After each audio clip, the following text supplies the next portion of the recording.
जिधर पिटाई होगा उधर कैमरा लेकर चला जाएगा। हाँ कैमरा जरूर ले जाना, पीटना है सब। दो बार में सुनिए, क्वेश्चन को याद करना है। जिधर पिटाई होगा उधर मोबाइल घुमाएंगे, हम मोबाइल पे पीटेंगे, ठीक है। हाला बोलिए जय मां सरस्वती। जय मां सरस्वती। चलिए सब मिक्स क्वेश्चन होगा। आप लोग ये ग्रुप हो और ये लोग बी ग्रुप, समझ गए? क्वेश्चन याद करिए। चलिए आप लोगों का क्वेश्चन है कि भाखड़ा नांगल बांध किस नदी पर है? हाँ जी सर, आप लोग हाँ भाखड़ा नांगल बांध किस नदी पर है? देखो ठीक है, 70%। आप लोग बताइए, हीराकुंड बांध महानदी पर स्थित है, किस राज्य में है? हाँ क्वेश्चन सुनिएगा, नहीं तो हम अभी पिटाई करेंगे पूछ के, देखेंगे अभी देखना है, रिव्यू करेंगे। अभी हमने इसमें 2 क्वेश्चन कर दिया है। एक पूछेगा कि हीराकुंड बांध किस नदी पर है, तो महानदी। दूसरा किस राज्य में है, तो उड़ीसा। दो क्वेश्चन हम डालेंगे, तो आपको याद करना है, तब बिना ऑप्शन के पूछेंगे लाइव में। चलिए सुनिएगा, आप लोगों का क्वेश्चन है, कमरे के तापमान पर द्रव अवस्था में मात्र एक धातु पाया जाता है, उसका नाम बताना। कमरे के तापमान पर द्रव अवस्था में अधातु कौन सी होती है? ऑप्शन में है पारा, ब्रोमीन, आयोडीन, सल्फर।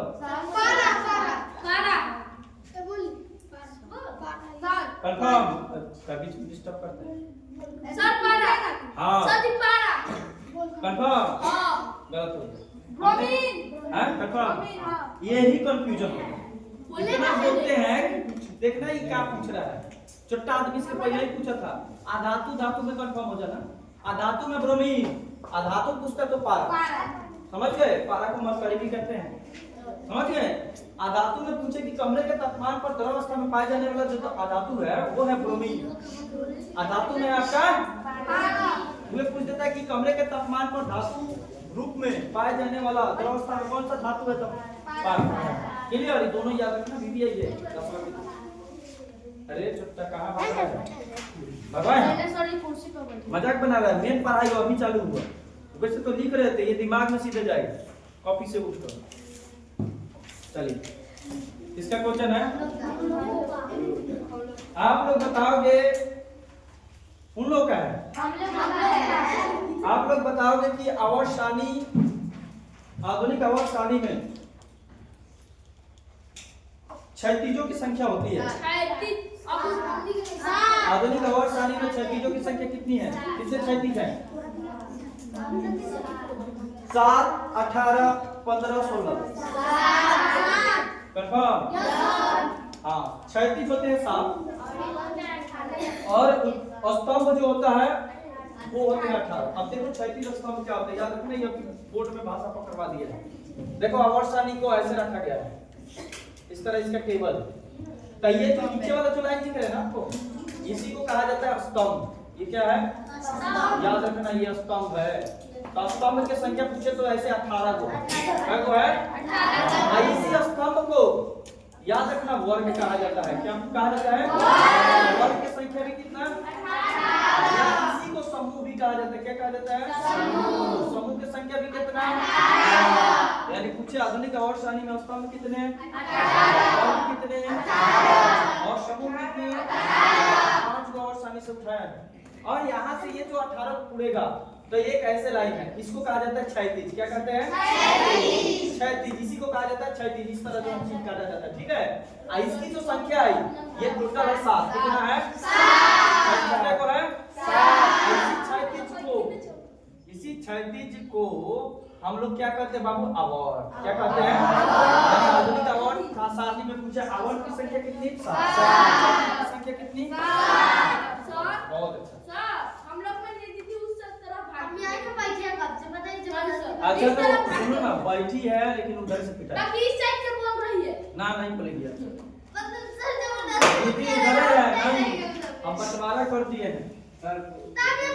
पाकिस्तान और भारत में जब रेड क्लिप लाइट बिछा गया तो इधर नहीं जाना है। चलिए छुपाइए। तनी एक बार करो कैमरा में फोकस करिए। काय खतरैया काय कहते नहीं इधर जाना जरूरी है। चलो बैठ बैठ बैठ बैठ। एक बार मास्टर के बात मानना चाहिए। ऐसा बाबू सर हम काली वाले के साथ दीदी उसका चल हमें पीछे कोई बात नहीं डिस्टर्ब मत कर। अरे तू बार-बार खड़ा हो रहा है इधर फोकस कर। फोकस कैमरा इधर। चलो आगे बैठो। भाग रहे हैं सब डालेंगे यूट्यूब पे। फिर हला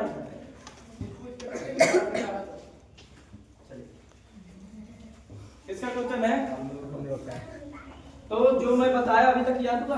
याद था। एक बार वेरीफाई करें कौन सो रहा है। तुम लोग को याद हो रहा है जी? तरी करीना के पास फोकस करिए। करीना तो मिटा दो। हाँ स्तंभ कितने हैं? आधुनिक और सैनिक स्तंभों की संख्या क्षैतिज की संख्या। समूह किसको कहा जाता है? स्तंभ की क्षैतिज समूह। आवर्त किसको कहा जाता है? बताओ समूह किसको कहा जाता है? स्तंभ की क्षैतिज क्षैतिज को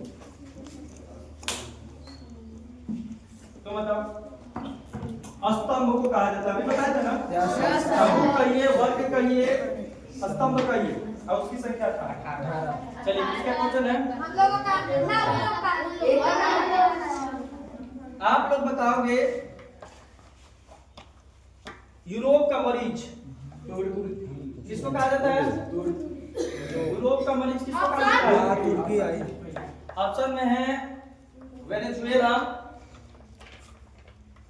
प्रासा, बुडापेस्ट, तुर्की। यूरोप का मरीज तुर्की देश को कहा जाता है। तुर्की जो है यूरोप महाद्वीप में स्थित कहाँ है? उस पर इतना देशों ने आक्रमण किया, उसको इतना पिटाई किया तुर्की को, वो मरीज बन गया। समझ गए कि नहीं? इसलिए उसको यूरोप का मरीज कहते हैं। बीमार हो गया, बहुत मार मारा सब। समझ गए? बगल वाला, प्रासा वाला, ऑस्ट्रिया वाला, हंगरी वाला सब मिल के उसको बहुत होया है। इटली वाला, इसीलिए उसको यूरोप का मरीज कहा जाता है। तुर्की 10वां का बहुत जीबीआई क्वेश्चन है, वायरल क्वेश्चन। ठीक है, याद रखिए। इसका क्वेश्चन था ये। आप लोग बताओगे इटली का एकीकरण कब पूर्ण हुआ? इटली देश है, एकीकरण होता है बंटवारे के लिए। जब बंटवारा हो जाता है तो संधि किया जाता है, तो अलग अलग देशों को एकीकरण बांट के एक संधि के द्वारा स्थापित कर दिया जाता है। इटली का एकीकरण बहुत इंपॉर्टेंट है, बताइए कब? ऑप्शन में 1875, 1872, 1871, 1879। बोलिए इटली का एकीकरण कब पूर्ण हुआ? दे दिए आप तो जल्दी बोलिए, बात करिए। गलत है। आप लोग इटली का एकीकरण कब पूर्ण हुआ? 1871, 1872, 1875 और 1889। जल्दी बोलिए।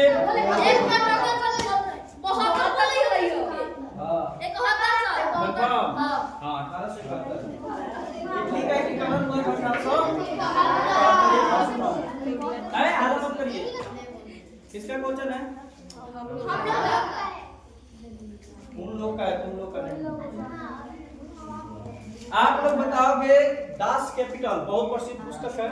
कितना बार पढ़े होगे? 7वां 8वां 10वां में भी है। दास कैपिटल पुस्तक के लेखक कौन है? Karl Marx. कंफर्म हो गया? कार्ल मार्क्स सही है। कार्ल मार्क्स है, बहुत बीबीआई है, याद रखिएगा दास है।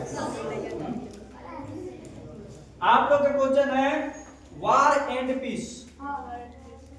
वार एंड पीस पुस्तक के लेखक कौन है? वार एंड पीस पुस्तक के लेखक कौन है? ऑप्शन में आपके पास Tolstoy, Lenin, Stalin, Bismarck. Lenin, Stalin, Bismarck, Tolstoy. War and Peace पुस्तक के लेकर बहुत प्रिय है याद रखिए। हाँ ठीक है। टॉल्स्टॉय के पुस्तक लिखा है वार एंड पीस, युद्ध और शांति। वार मतलब युद्ध होता है, पीस मतलब शांति होता है। सर हम निखिल ना तो जाति पहले गलती हो रहा है, जाति हो रहा है। अच्छा चलिए सब याद हो रहा है कि नहीं, तो पूछेंगे अब सीधे जल्द पूरा से।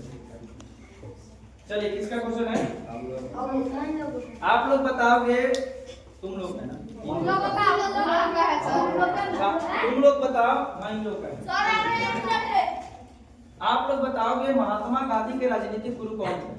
10वां का 9वां का 8वां का क्वेश्चन है, आई बिहार पुलिस में पूछा था कि महात्मा गांधी के राजनीतिक गुरु कौन थे? समझ गए? जैसे हम आप लोग का गुरु है, सब कोई का गुरु होता है, तो वो बताइए महात्मा गांधी के राजनीतिक गुरु कौन थे? ऑप्शन में है एमजी रनाडे,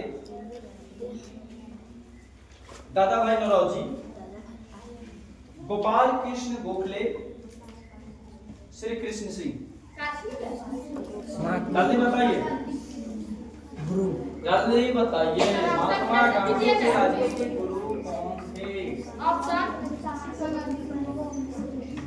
अभी क्या दिए होंगे? एमजी रनाडे, गोपाल कृष्ण गोखले, दादा भाई नौरोजी, श्री कृष्ण सिंह। गोपाल कृष्ण गोखले कंफर्म? सही है। गोपाल कृष्ण गोखले महात्मा गांधी के राजनीतिक गुरु थे। और याद रखिएगा इनके भी गुरु वो थे एमजी रनाडे। ठीक है, इधर हाला मत करो, हाला करोगे तो फिर अच्छा नहीं है। इतना अच्छा से हम पढ़ा रहे हैं, सुने भी नहीं होंगे, उसको क्वेश्चन है, तुम लोगों को पता है किस लेवल का क्वेश्चन। ये तो है छठा से 10वीं में पूछ रहे हैं, लेकिन ये आगे नौकरी लेवल में पूछ रहे हैं। तो शांति से सुनो, तो बहुत मार मारेंगे, बात मत करो। चलिए किसका है? हम लोगों का। आप लोग बताओगे, आप लोग बताइए फ्रांसीसी क्रांति कब हुई? तीनों क्रांति बता रहे थे, याद रखिए। फ्रांसीसी क्रांति यानी फ्रांस की क्रांति बताइए कब? 1917, 1776, 1779 और 1789।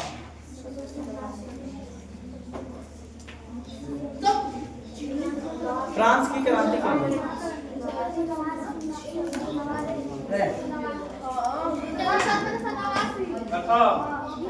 ठीक है, 1789 में फ्रांस की क्रांति और रूस की क्रांति 1917 और अमेरिका की क्रांति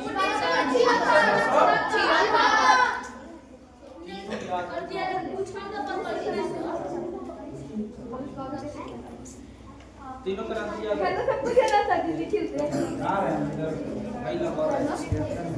अमेरिका की क्रांति कब है? 1717, 1776। रूस की क्रांति, फ्रांसीसी क्रांति,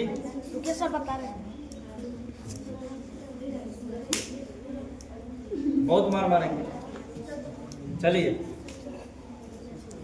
ठीक है, ठीक है। अच्छा इसके बाद आते Don't talk the other person in this class. Do you understand? चलो दूसरे व्यक्ति से बात मत करो इस वर्ग में।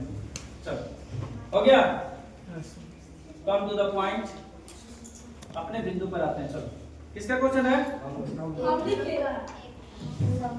आप लोग का है। बनिया लाया था ना है? चलो जाना। आप लोग बताइए, तीन लोग का है। तो आप लोग बताइए नवीन जलोढ़ मृदा किसको कहा जाता है? आदर, बानर, रेगुल, लेटराइट। कंफर्म?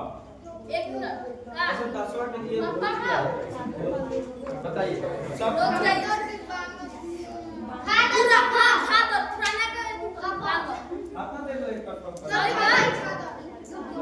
नवीन जलोढ़ मृदा खादर को कहा जाता है।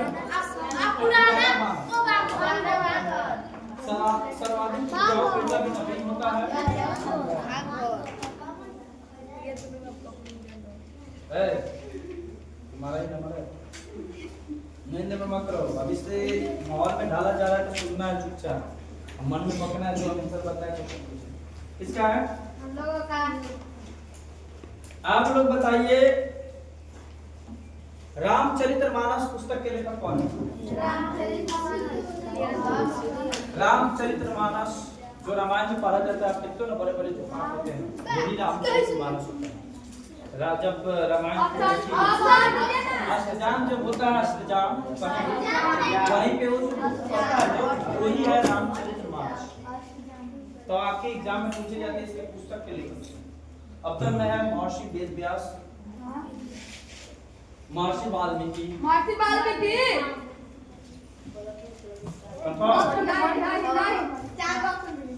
महर्षि वेद व्यास, महर्षि वाल्मीकि, तुलसीदास, कबीर। चलिए बताइए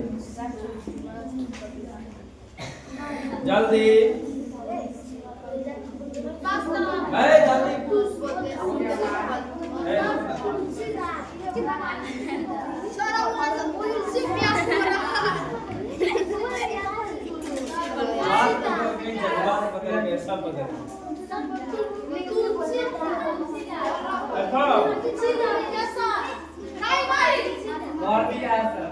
सर कर दिया है सर। चलो है कुछ बोल रहा है, उल्टा टांग करके कुछ बुझाता है नहीं बुझाता हाँ यही नहीं कह रही है सर, बोलो अरे उसका मारे आता नहीं और लाइक कभी नहीं पढ़ा तुम लोग के पास हम कर रहे हैं। एक दो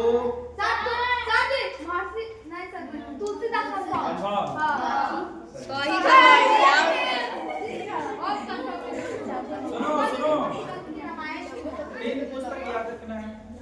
अभी देखना क्या कंप्लीटिंग है। रामचरितमानस पुस्तक के लेखक हैं तुलसीदास, लेकिन रामायण के लेखक हैं वाल्मीकि, महाभारत के लेखक हैं तीनों याद कबीर का भी लेखक कबीर का एक दोहा आता है चाहे और कतवा है कि जात ना पूछो साधु की, पूछ लीजिए ज्ञान, मोल करो तलवार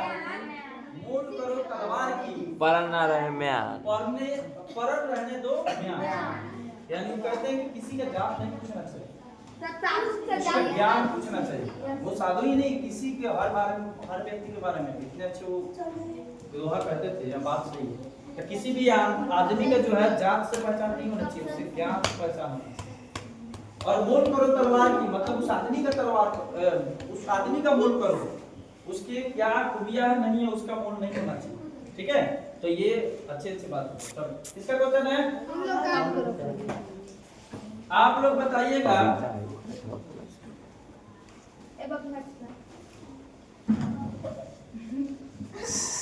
बताइएगा कि विश्व स्वास्थ्य संगठन, वर्ल्ड हेल्थ ऑर्गेनाइजेशन, WHO का स्थापना कब? कंफर्म? 1919, 1945, 1948 और 1995। जब याद आप लोग का क्वेश्चन है विश्व व्यापार संगठन इसका स्थापना पूरा डेट का आज बताओ। कम पहले पूछ लिया है विश्व व्यापार संगठन WTO, वर्ल्ड ट्रेड ऑर्गेनाइजेशन कब स्थापना कब? 1919, 1955, 1975 और 1995। ये गेट था, गेट इसका याद रखिएगा WTO का पुराना नाम था गेट। गेट गेट का नाम परिवर्तित करके WTO रखा गया। ये पूछता है कि WTO का गठन किस संगठन के उपरांत हुआ है? तो गेट का नाम बदल कर दिया गया WTO। आज गेट का स्थापना था 1948 में, और इसका स्थापना बदल के कर दिया गया 1995 और इसका मुख्यालय है जिनेवा, स्विट्जरलैंड। जिनेवा WHO का भी मुख्यालय है, कहाँ पे? Geneva, Switzerland. किसका क्वेश्चन है? आप लोग का क्वेश्चन है, आप लोग बताओगे SBI state bank of India का स्थापना कब हुआ? SBI का स्थापना 1935, 1949, 1935, 1949, 1945 और 1955। गलती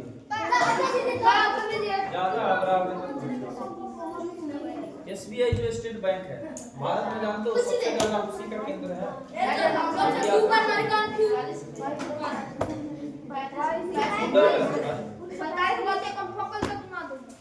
निखिल बात ढेर को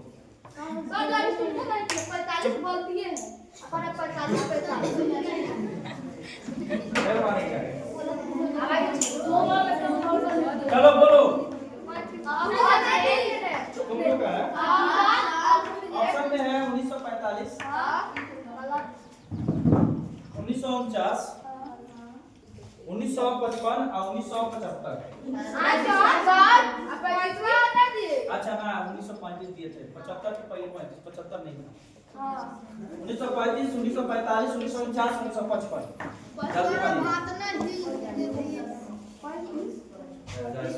जल्दी सुने दोनों जमाई कर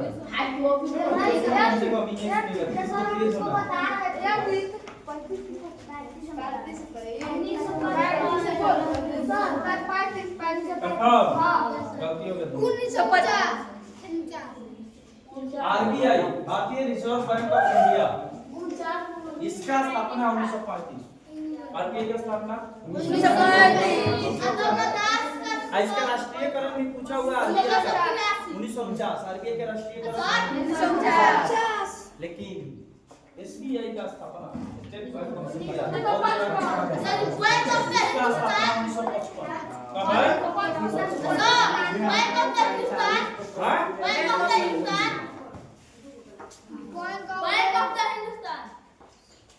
उन्नीस से शायद चलो जो इम्पोर्टेंट है उसको याद करो, बहुत सारे हैं। इसका क्वेश्चन है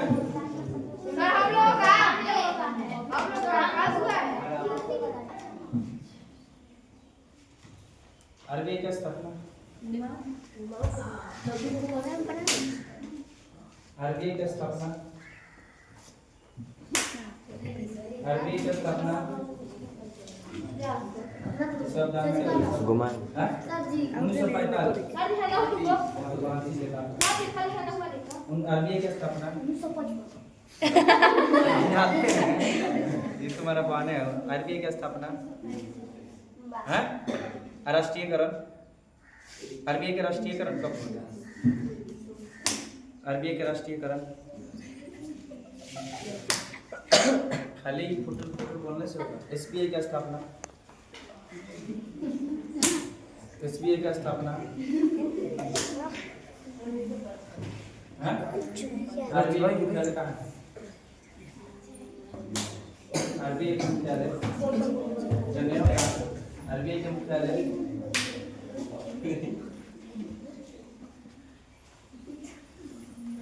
RBI का मुख्यालय है मुंबई। कहाँ है? मुंबई। अलग करके नए क्वेश्चन, ये सब क्वेश्चन आपका फिर आ जाएंगे बस नजर सब पर। कहते हैं ना कि क्यों एक बनाना है तुम्हें याद कराना है, तो याद कर चलो वो तुम्हारा हो जाएगा।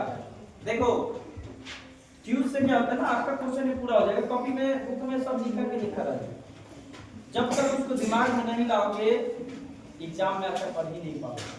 हम तब तो पढ़ा देंगे तो कतनो बिटोर लोगे, और जब उसको अपने दिमाग में नहीं लाओगे, विस्तार नहीं करोगे, तो एग्जाम में जाओगे और कि ऐसे आता है दिमाग में, अरे ये तो पढ़े, लेकिन पढ़े थे लेकिन पता ही नहीं इसका आंसर। जानते हो कि ये आदमी को पहचानते हो कि आदमी है, लेकिन ही नहीं जानते इसका नाम क्या है। वही ना होता है, उसका सही आंसर तुम नहीं पता। तो बनाने के लिए रिवीजन चाहिए, उसको बार बार बोलना पड़ेगा, सुनना पड़ेगा, तब आपको वो चीज याद होगा। और जब याद हो जाएगा तो उसको भूल जाना बहुत मुश्किल है, समझ गए नहीं। वो चीज अगर याद हो गया तो उसको हम लोग नहीं भूलते हैं, समझ गए। तो इसलिए पढ़ाई पे ध्यान दो, रिवीजन कर दो। इसका क्वेश्चन है अंकुश, कुछ बोरिंग महसूस हो रहा है तुम लोग का?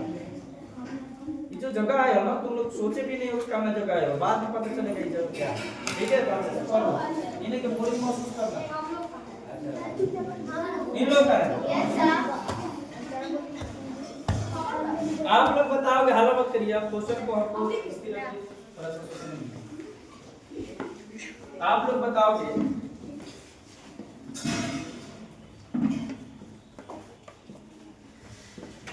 आप लोग बताओगे कि दल बदल कानून अधिनियम बहुत विधि है, ये पहले से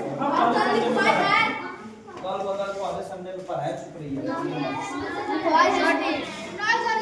उन लोग का नया है तो हम लोग का भी नया याद नहीं है, हमको पता है। चलो जाने दल बदल कानून अधिनियम आया था 52वां संविधान संशोधन। संविधान संशोधन में याद रखना 52वां दल बदल कानून। कौन सा संशोधन में आया था? 52वां। ठीक है, याद रखिए। चलिए 52वां। चलो ये नहीं लिखा है और तो बहुत लिखा है। आप लोग बताओगे संविधान में मौलिक अधिकार फंडामेंटल राइट, संविधान में मौलिक अधिकार किस देश से लिया गया है? ये तो बहुत अच्छा मौलिक अधिकार ऑप्शन में है सोवियत संघ, America, Ireland, Japan. America. Fundamental rights कहाँ से लिया गया है? मौलिक अधिकार कहाँ से लिया गया है? बताओ किस संविधान से लिया गया है? कंफर्म?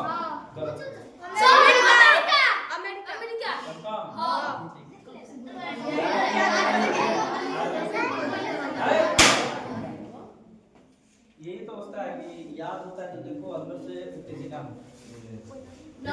बहुत ही तीव्र गति से आपका प्रवाह होगा अंदर से, नहीं बोलते तो याद होने का कारण नहीं। याद रखिएगा मौलिक अधिकार दिया गया अमेरिका के संविधान, लेकिन मौलिक कर्तव्य पूछे तो रूस से लिया गया। बेटा मौलिक कर्तव्य किस देश से लिया गया? मौलिक अधिकार है का आदमी अपने में बहुत पता है, हम देख रहे हैं, तुमको लगता है मौलिक अधिकार कहाँ से लिया गया? रूस से। मौलिक कर्तव्य टोपी वाले मेरा काम होता है। अच्छा तो ये को बताया था, तो तेको को नहीं बताया, सही से बताएगा तो देखो मौलिक अधिकार मौलिक कर्तव्य रूस देश से लिया गया मौलिक कर्तव्य, मौलिक अधिकार लिया गया अमेरिका से। है चुप रहिए। अब अपना जो संविधान है बाबू, इसको बनाने में 2 वर्ष 11 महीना उसको पढ़ने में कितना समय लगता है बताइए ना। टाइम इसका दिया जाता है। चुप रहो, अब मेरा बात सुनो। तो हर देश का जो संविधान है, सब संविधान जो भी देश है वो अलग अलग देशों से कुछ चीजें लिया गया है। जैसे हम लोग का जो संविधान है सब कुछ अपने, कुछ अमेरिका से ले लिए, कुछ रूस से ले लिए, कुछ फ्रांस से ले लिए, कुछ आयरलैंड से ले लिए, कुछ जर्मनी से ले लिया गया, कुछ नीदरलैंड से ले लिया, कुछ जापान से ले लिया गया, कुछ स्पेन से ले लिया गया, कुछ ब्रिटेन से ले लिया गया। तब आपका भारत का संविधान पूरा अकेला ये संविधान क्या होता है? वो सब लिया क्या होता है जानते हो? वहाँ की दुनिया कानून लेके आ लिख दिया जाता है। जैसे हम लोग किसी देश में जाते हैं खाते हैं ना, उसी तरह खाना वहाँ खाए अच्छा से मिल के ऐसा ही चीज अब हम बनाएंगे, तो वो ही होता है एक चीज एक देश से दूसरे देश में आया नहीं। समझ गए? चलिए किसका क्वेश्चन है? आप लोग बताइएगा किस देश का संविधान सबसे छोटा संविधान? तुम लोग का है? बहुत हाथ लगा। देखो किस देश का संविधान सबसे छोटा संविधान? ऑप्शन में तुम्हारा नॉर्वे देश, पोलैंड, अमेरिका, मोनाको।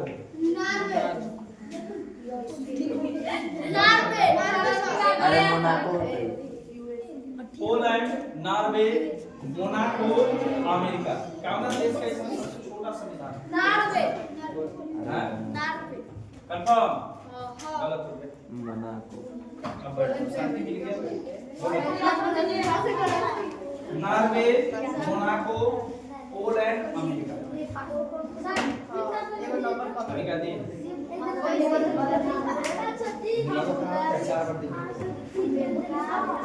बोलो दे सुनो तो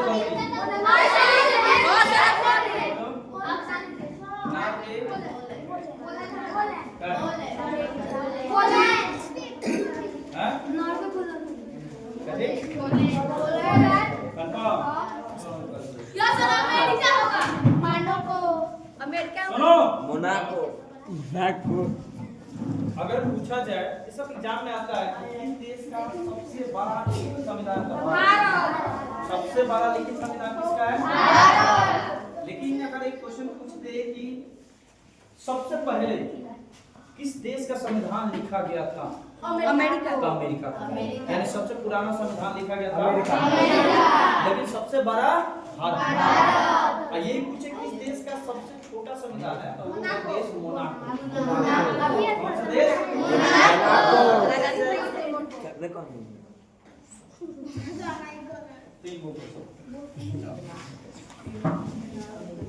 हम चिल्ला फैसला करा पढ़ाई समझते हैं कर्म के साथ। कैमरामैन फोकस करो। हमने पीटा लुक एट द मोबाइल। हां बोलिए किस देश का सबसे छोटा संविधान है? छोटा संविधान मोनाको। किस देश का सबसे पहला लिखित संविधान है? अमेरिका। सबसे बड़ा लिखित संविधान किस देश का है? भारत। कितना दिन लगा लिखने में संविधान? 11 महीना 2 साल 11 महीना 18 दिन। समझ रहा है रात यार लेकिन याद हुआ है बहुत बात है।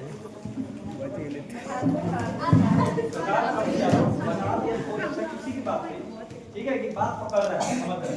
चलिए याद हो गया। लेकिन एक क्वेश्चन और आता है किसके क्वेश्चन नहीं डालते हैं। एक क्वेश्चन आता है कि निम्नलिखित में से किस देश का अलिखित संविधान? अलिखित मतलब लिखा नहीं गया है। अलिखित के मतलब होता है लिखा नहीं गया है। नहीं वो केवल वक्तव्य है। वक्तव्य मतलब केवल बोलने पर संविधान चलता है। अक्सर मैं तुम्हारे पास ब्रिटेन, अमेरिका, फ्रांस, जर्मनी। गलती हो गया। किस देश का? ब्रिटेन होते हैं। ब्रिटेन होते हैं। Britain, France, America, Germany. Britain Britain होता है। ब्रिटेन होता है रे।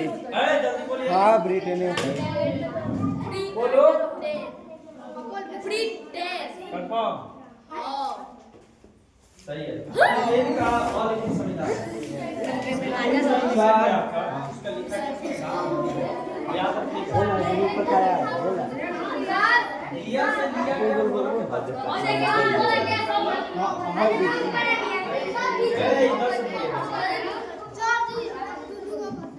अब दो और कराएंगे।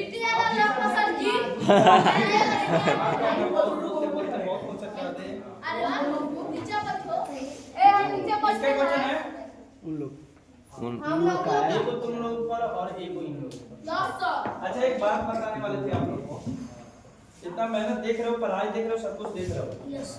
तुम लोग चाहते हो कि पढ़ाई आगे होते रहे, आगे तुम लोग का मार्केट अच्छा से लगवा दे। तो सबको बोला गया है 5 तारीख का महीना लगेगा। ठीक है सर, 5 अब कोई कहेगा कि सर हम अभी से आ रहे हैं, हम 100 तो वो आ रुपये रहा है ना, तो उसको बाद में जब छोड़ेगा ना उतना दिन हम ज्यादा पढ़ा देंगे। ऐसे भी संडे अगर गिनोगे तो एक साल में कितने सप्ताह होते हैं? 52 को संडे होगा। एक साल में कितना संडे पड़ेगा? 52 को संडे तक तुम फ्री में पढ़ो। एक साल में 52 को सप्ताह, 52 को संडे नहीं पड़ेगा। कब पड़ेगा? संडे कब होएगा? 52 दिन तो तुम फ्री में पढ़ लेना। तो ये दिमाग नहीं लगाना है। सब लोग को बोला गया है बिना पहले 5 तारीख को पेमेंट कर दे। समझ गए कि नहीं? नहीं तो पैसा तो तुम कहाँ दोगे? हम ये चल जाएंगे। हमारे पास जॉब का कॉल आ रहा है। 100 रुपये उस दिन भी आप लोगों को दिखाया था। हरियाणा से आया था। 23 तारीख रिज्यूम बहुत जगह जमा है। वो 5 तारीख तो खाली बस हमारा जाने का, हम चल गए तो तुम लोग यहीं चला जाओ। पैसा लेकर ढूंढोगे पढ़ाई तो यहाँ बहुत जगह हो रहा है ना। तो ऐसे क्यूज रिवीजन जो 10वां में पूछा है, एनालिसिस टेस्ट, इतना टाइप के हम कराते हैं कि तुम लोग सब समझ कर जाओ। तो पैसा देने के बाद भी क्वालिटी ऑफ एजुकेशन नहीं मिलेगा। ये मैं लिख के दे दूंगा, तुम लोग भी पता है कई जगह पढ़े। एक बात बताओ, और जगह जो पढ़े होगे उससे लग रहा है कि हाँ कुछ ज्यादा यहाँ पढ़ाई हो रहा है, कुछ जानकारी प्राप्त हो रहा है, लग रहा है जी आपको? Yes sir. कॉम्पिटिटिव लेवल पे तैयारी कर रहे हो। ओ यार यार ना नो यार चलिए, तो इस पर पूरा ध्यान दीजिएगा। मजबूरी की अवस्था मत दीजिएगा, नहीं तो हमारा ज्यादा मजबूरी है।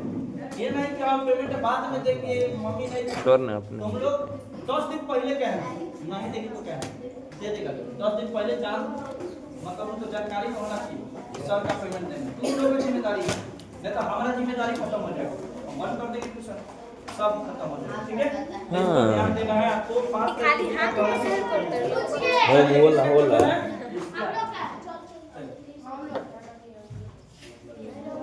आप लोग बताइएगा, आप लोग बताओगे कि भारत और चीन, भारत और चीन के साथ कौन सी सीमा रेखा खींची गई है?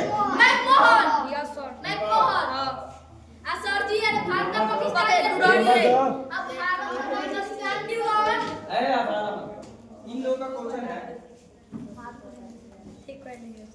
आप लोग बताओगे तक्षशिला का मुख्यालय कहाँ है? काठमांडू। चलिए काम करिए, आप लोग आगे बढ़ना।